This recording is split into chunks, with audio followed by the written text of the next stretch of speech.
Bonjour à tous, bonjour à toutes, je vous souhaite la bienvenue sur ma chaîne. Si ce n'est pas déjà fait, s'il vous plaît, je vous demanderai de vous abonner, d'activer la cloche pour avoir une notification, de mettre un petit pouce vers le haut et de me mettre un commentaire. N'oubliez pas que vous pouvez aussi me retrouver sur Facebook, il suffit de pousser sur le lien qui est en barre d'infos. Je mets plein de petites choses très intéressantes. Donc voilà, aujourd'hui je vous tourne une facecam sur ce qui s'est passé pour Angelina, ce qu'est l'AVC périnatal, ce qu'est le traitement pour l'AVC périnatal et ce que moi j'ai ressenti. Donc ce sont les thèmes qui vont être abordés ici dans cette vidéo. Donc tout d'abord il faut savoir qu'Angelina était mon 4e enfant et était voulu déjà. On a eu un petit souci à la 28e semaine de grossesse car j'ai ressenti des contractions. Je me suis donc dirigée vers le centre hospitalier obstétrique où je suis suivie. On m'a gardée à l'hôpital parce que mon col était légèrement ouvert et raccourci. On a donc décidé ce jour-là au soir de faire une piqûre de célestamine, qui c'est une piqûre de cortisone qu'on fait dans les fesses de la maman pour pouvoir ouvrir les poumons du bébé si celui-ci vient très en avance. Et donc, comme ici, il y avait un risque de prématurité, ils ont pris la décision de faire la piqûre. 2 heures après cette piqûre, je n'ai plus ressenti aucun mouvement fœtal. Et donc, on a pris la décision d'appeler une sage-femme qui nous a mis tout de suite en confiance et nous a mis les capteurs du monitoring. On s'est rendu compte que le cœur d'Angelina battait, mais qu'il battait à une 125 pulsations minutes, ce qui est très bas pour un nouveau-né, enfin pour un fœtus. On a donc décidé de faire monter une assistante gynéco comme nous étions le week-end et lors de l'échographie, nous nous sommes rendus compte que Angelina ne bougeait plus du tout et que la seule chose qui nous indiquait qu'elle allait bien était son rythme cardiaque et sa déglutition. Donc après cela, nous avons décidé de refaire une échographie morphologique complète, une deuxième évidemment, qui s'est avérée normale. Angelina avait repris ses mouvements fœtaux et la grossesse s'est passée normalement, sauf que je suis restée à l'hôpital puisque, comme je vous l'ai dit, j'avais des contractions et le col était ouvert. Le 30 mai, on a décidé de faire une induction parce qu'Angelina se sentait pas trop bien, elle en avait un peu marre et moi aussi. Et comme nous étions en fin de la 35e semaine et que nous avions fait cette piqûre, nous savions que le bébé pesait déjà passer 3 kg, donc c'était un beau petit bébé. La naissance s'est passée super bien, un bébé en pleine forme, 3 kg 30 g, 49 cm, avec des grands yeux bleus et plein de petites bouclettes sur la tête. On était très heureux, ses Apgar étaient à 10, rien ne nous indiquait qu'il y avait un problème ni à nous ni au pédiatre. Angelina a pu remonter dans la chambre avec nous, il n'y a pas eu besoin d'aller au centre néonatal. Et jusqu'à l'âge de 13-14 mois, tout s'est très bien passé pour Angelina. Ce n'est qu'à ce moment-là que je me suis rendu compte qu'elle ne tendait jamais qu'une seule main, qu'elle gardait son poing fermé, qu'au niveau de la tenue, elle se tenait fort vers le haut, comme ça quand elle se tenait assise, et que quand j'ai voulu la mettre pour commencer les positions debout, déjà n'essayez pas de se mettre debout, et la deuxième chose c'était qu'elle tenait ses pieds en pointe, donc ça nous a alerté un petit peu. Nous avons donc passé par un ostéopathe et par des séances d'éveil au sens.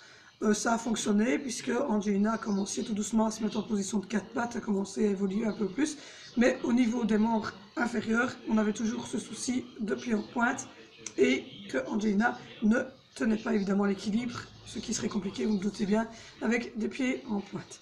Nous avons donc pris l'initiative d'aller voir une orthopédiste. L'orthopédiste nous a confirmé après une radiographie et un examen qu'il n'y avait rien et qu'il fallait donc aller en neuropédiatrie, ce que nous avons évidemment fait. Là, on arrivait à un bébé de 2 ans.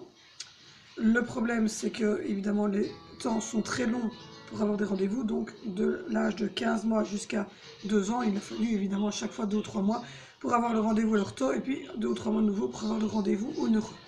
Le neuro nous a tout de suite dit qu'effectivement c'était neurologique et qu'il fallait tout de suite prendre contact avec une kiné bobate. Je précise que les kinés bobates sont des kinés qui s'occupent uniquement des problèmes neurologiques et des neuropathies chez les enfants et les nourrissons. Il est donc très important, si votre enfant présente ce genre de soucis, de regarder après une kiné bobate et non une kiné normale. Je le dis, c'est très important pour vous et pour votre enfant et son évolution. Donc voilà, petit aparté. Sur ce, Angelina est suivie depuis le mois de juin, ce qui fait 8 mois maintenant, à 4 heures de kiné par semaine. Nous venons de redescendre à 2h30 ici, aux vacances de carnaval. Et ça redescendra comme ça jusqu'à l'âge de ses 15 ans. Oui, 15 ans, vous l'avez bien entendu. Angelina devrait être suivie jusqu'à l'âge de ses 15 ans en kiné. Et la même chose pour ses orthèses. Ses orthèses devront être portées jusqu'à l'âge de 15 ans. Car en devenant des adolescents, vous doutez bien qu'on se laisse un petit peu aller avec les hormones et que les orthèses sont très importantes puisqu'elles maintiennent les jambes d'Angelina droites et les pieds en angle droit. Je vous montrerai dans le vlog de demain ce qu'est une orthèse et comment je la positionne. Donc ensuite nous avons donc été faire une IRM. Angelina était endormie complètement, c'était le 25 juillet. On a donc endormi Angelina complètement pour faire cet examen parce qu'évidemment un bébé de 2 ans ça bouge, ça gigote, ça ne se laisse pas faire et il fallait avoir des images claires. Les résultats sont tombés fin août et effectivement Angelina avait une leucomatie non hémorragique, c'est-à-dire des petites cicatrices sur le contour de son cerveau et donc sur la myéline. La myéline est une substance blanche et donc c'est le contour de son cerveau qui était touché. Pour le restant du cerveau, tout est normal. Le cerveau fonctionne normalement. Angelina n'a évidemment aucun retard mental ni autre que locomoteur. Donc ensuite nous avons été dirigés vers la médecine physique qui elle nous a proposé de placer des orthèses sur les jambes d'Angelina. Je vous montrerai donc ça. Et nous avons donc été chez un prothésiste qui a fait des moulages de plâtre sur les petits pieds d'Angelina. Il y a eu 2 essais d'abord et puis ensuite nous avons reçu au mois d'octobre les orthèses finies d'Angelina. Le seul souci avec ces orthèses sont les chaussures, car je ne peux pas lui mettre des petites chaussures tout mignonnettes, je dois lui mettre des chaussures qui sont adaptables et qui sont faciles à rentrer. Et qui sont évidemment une taille beaucoup plus importante que ce qu'elle n'a, puisque nous sommes à 2 pointures au-dessus de sa pointure normale. Donc voilà. Pour ce qui est de la suite, ben, vous la connaissez, je viens de vous la dire. Jusqu'à l'âge de ses 15 ans, Angelina sera suivie par la kiné, mais évidemment on redescendra à chaque fois les heures, et par le prothésiste qui lui refera chaque année des nouvelles orthèses. Et évidemment, à la fin, les orthèses ne seront plus aussi compactes, elles seront articulées, et Angelina évidemment pourra les enfiler elle-même, etc. Pour ce qui est de la déglutition, Angelina est suivie par une logopède, une ergothérapeute, une psychologue et une éducatrice par une ASBL qui s'appelle Coup de pouce. Donc voilà. Donc ensuite, que vous dire de plus que ce qui n'a déjà été expliqué. Je vous conseille vivement de vous renseigner donc, sur ce qu'est la kiné Bobat et sur ce qu'est exactement les traitements qu'on vous propose. Je mange un bonbon, je suis vraiment désolée. Donc ensuite,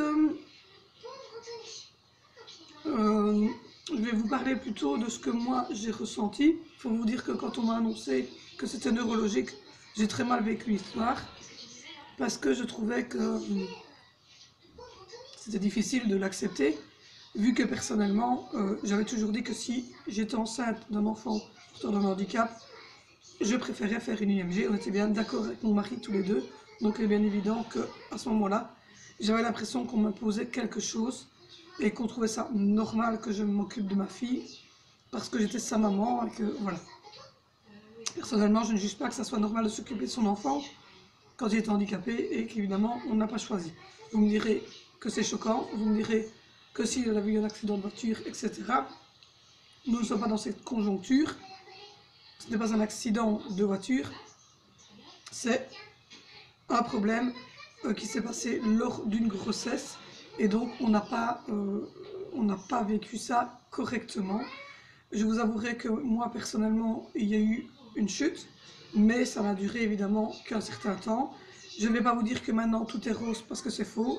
On a difficile, j'ai difficile maintenant de dire que ma fille est handicapée. Ce n'est pas facile tous les jours. Il faut la porter, il faut faire tout à sa place parce qu'elle ne marche pas. Maintenant évidemment, elle mange toute seule, elle se lave toute seule, mais je veux dire au niveau de l'habillement et de la locomotion, elle ne fait rien toute seule. Donc c'est assez contraignant parce que pour un bébé qui va avoir, enfin un enfant qui va avoir 3 ans, c'est très difficile, c'est lourd et c'est parfois très, même moralement, c'est très compliqué. Donc voilà, c'est pour ça que moi je fais cette chaîne YouTube. Je veux absolument que vous veniez et que vous partagiez avec moi votre vécu, si vous avez vécu la situation, si vous la vivez à l'instant, de pouvoir expliquer, de pouvoir faire connaître l'AVC périnatal, parce qu'on connaît évidemment tous l'AVC qui se fait chez les adultes, mais on ne connaît pas l'AVC périnatal, qui est l'AVC qui se fait avant même de venir au monde. Et ça, je veux absolument mettre en garde toutes les mamans pour, si vous ressentez à un moment donné quelque chose qui ne va pas, si vous avez l'impression que votre bébé ne bouge plus, il faut absolument, absolument, absolument aller voir votre gynéco en urgence pour voilà, être sûr que tout va bien. Maintenant, l'AVC ne se voit pas sur les échographies, donc je vous précise, parce qu'on ne le voit pas sur les échographies, on ne le voit qu'à la sortie, donc n'attendez pas comme moi, puisque pour nous on croyait que c'était le fait qu'elle avait été légèrement endormie par la piqûre de cortisone. On n'a jamais pensé à un AVC, et comme la naissance tout allait bien, on n'a pas été plus loin dans nos recherches et on a attendu vraiment longtemps.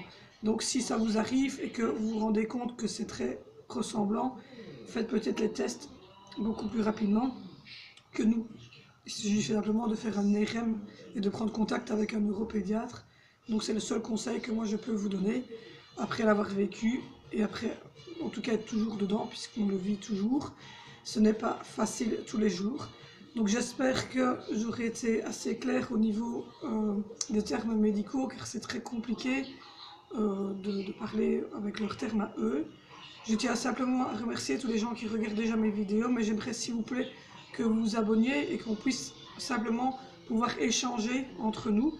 Je vous rappelle aussi que j'ai une adresse mail et que j'ai un Facebook, donc allez-y, ne vous gênez pas, je mets plein de choses et j'espère vraiment que vous pourrez m'aider à faire connaître l'AVC périnatal et qu'on pourra faire avancer les choses pour que les mamans s'en rendent compte de suite et puissent aller tout de suite vers les médecins compétents, parce que c'est très important pour l'évolution de votre enfant. Je vous remercie beaucoup de votre attention.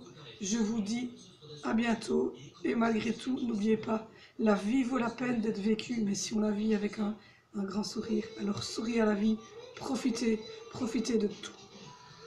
Bye!